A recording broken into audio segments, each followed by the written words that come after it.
Hi everyone, welcome back to the Toffee Blues, your source for all things Everton. My name's Stephen, and this is another Scout Report video today. I'm joined by Charlie, of course, our sort of resident Chelsea guy, and we're going to be talking about Kiernan Dewsbury-Hall. So Charlie, thank you so much for coming back onto the channel today, mate.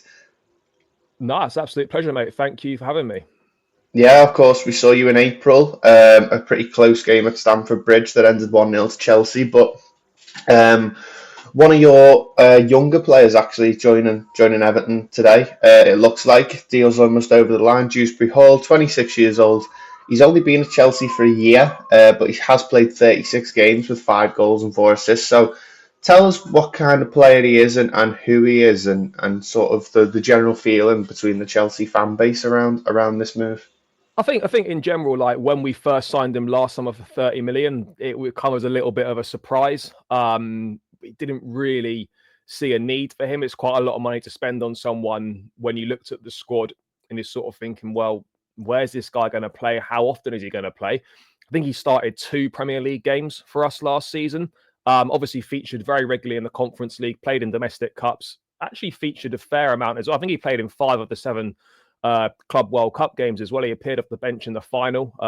So he towards the end of the season, he became a useful squad player for us. I think there was a few eyebrows raised, a few surprises. But I think people actually sort of warmed to him come the end of the season because he made some important contributions to us. I think what you're going to get with Dewsbury-Hall is a very good Premier League level midfield player, someone who works hard, always gives 100%, someone who never moans about lack of game time at Chelsea. Not once did he moan about anything. He got his head down, he worked hard, and when his opportunities came, he gave his absolute best to try and make the most of them. Model professional. He's someone that, probably is going to be a number 8 style footballer. I mean, Chelsea would have been happy to keep him, by the way, but from his point of view, he's 26 years of age, going on 27.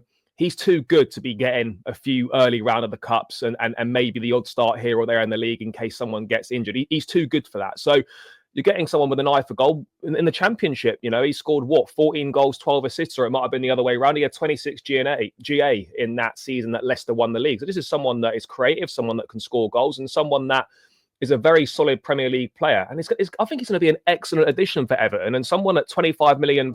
When you look at the market today, 25 million doesn't tend to get you very much. But I think for Everton, 25 million with Dewsbury-Hall has got them a lot. Well, it's actually surprised me that this one came out. I was expecting Dewsbury-Hall. I know he didn't play a lot of Premier League football last season, but I know watching in the Conference League a lot. He was sort of the focal point for Chelsea in those games, and I can't remember if he captained the team, but he definitely looked like a captain the way he sort of took charge of that Chelsea side in some of the games away from home in that competition. Would you have hoped to have maybe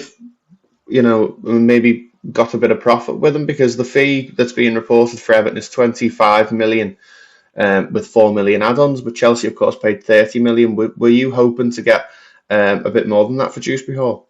I think it's difficult, because he didn't play a lot. And when you're going to sign someone who's not featured an awful lot, there's only really a limit to what you can ask for. The fact that we're pretty much getting our money back, say bar 1 million, I don't know how attainable all of those £4 million in add-ons are. I'm sure some will be reasonably attainable, maybe others not as much. But obviously, I don't want to go into finances and accounting, but the book value and stuff and the money that we've obviously paid off of the first year of that contract, it probably is. We would have made a profit in that sense, but in out and out fee, in terms of we paid 30, we're going to get guaranteed 25 back. You might get 29.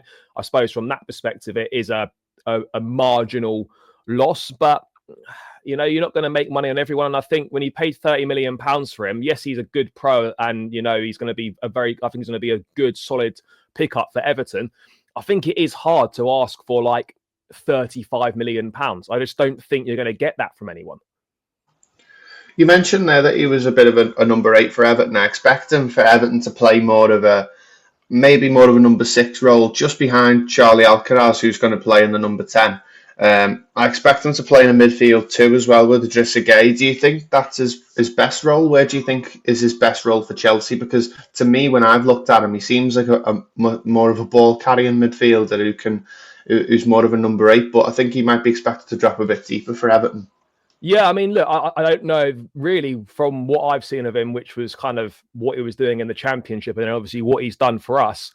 I wouldn't really say that he was like more of a defensive-minded midfielder. I wouldn't really say he was someone that would sit deeper. That's just personally from what I've seen. I'm not saying that he can't do it or whatever, but when you look at the 26J and the championship, when you look at where he's played for Chelsea, he would have either played as a number 8 or sometimes Maresca put him out wide on the right in certain games, which, I mean, wasn't really his best position, but he was always a forward-thinking midfield player. As you say, someone who's a good carrier of the ball, someone with an eye for goal, someone who's a good passer. Look, I think he could definitely play in a midfield too, but he'd have to be, in my opinion, the one who is the more advanced of the midfield too. I'm not saying that, he's not got defensive work rate and he won't do defensive work. He will, but from what I've seen of him, his natural instinct is always getting the ball forward and getting on the front foot and looking for that pass forward or looking for the assist or looking for that shot on goal. So, yeah, I don't know what Everton have signed him for in terms of in mind in that midfield, but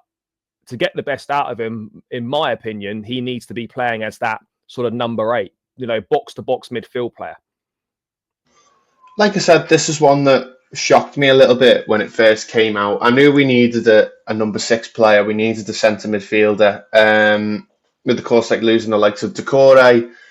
But are you a bit shocked to not think that he's not going to be part of Enzo Maresca's plans? He's of course coming to Everton to get consistent game time.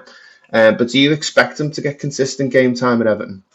Yeah, I would have thought so. For sure, one thing's certain, he'll definitely play more than he would have done at Chelsea. There's no doubt about that. He's definitely going to see an increase in his game time.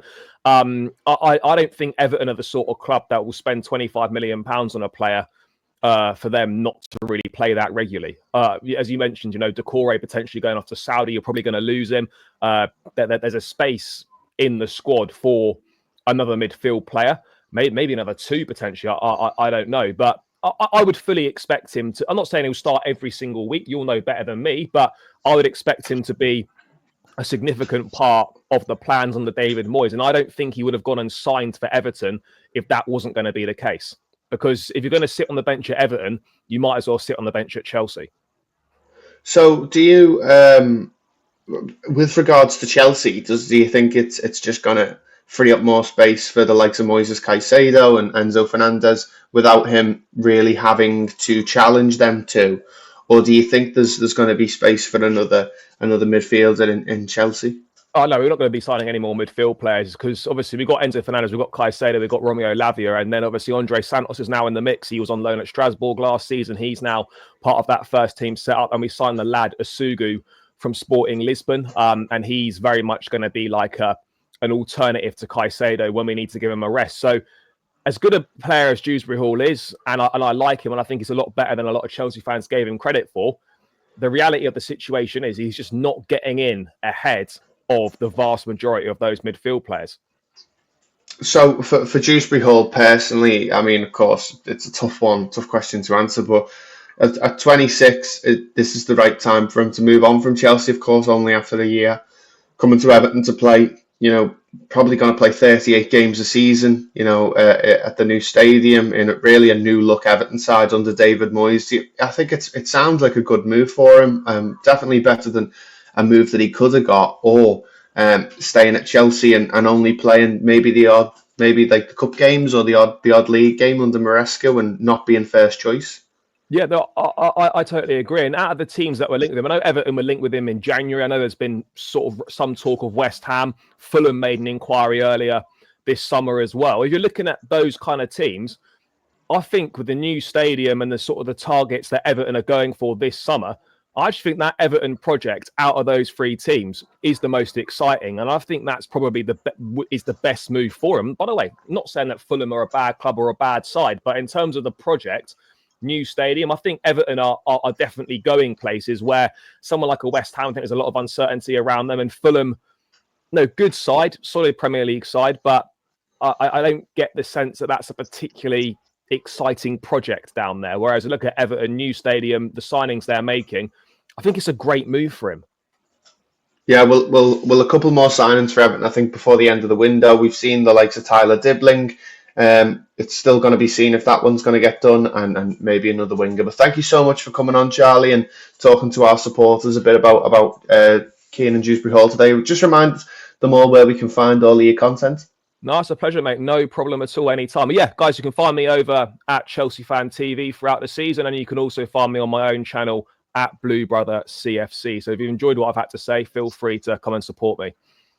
Amazing. Of course, make sure you get your comments down in the comment section about Kiernan Dewsbury-Hall. I'm really excited about this one, but I'd like to hear what the wider Everton fan base has to say. Make sure you like and subscribe to the Toffee Blues, and we'll see you in the next one.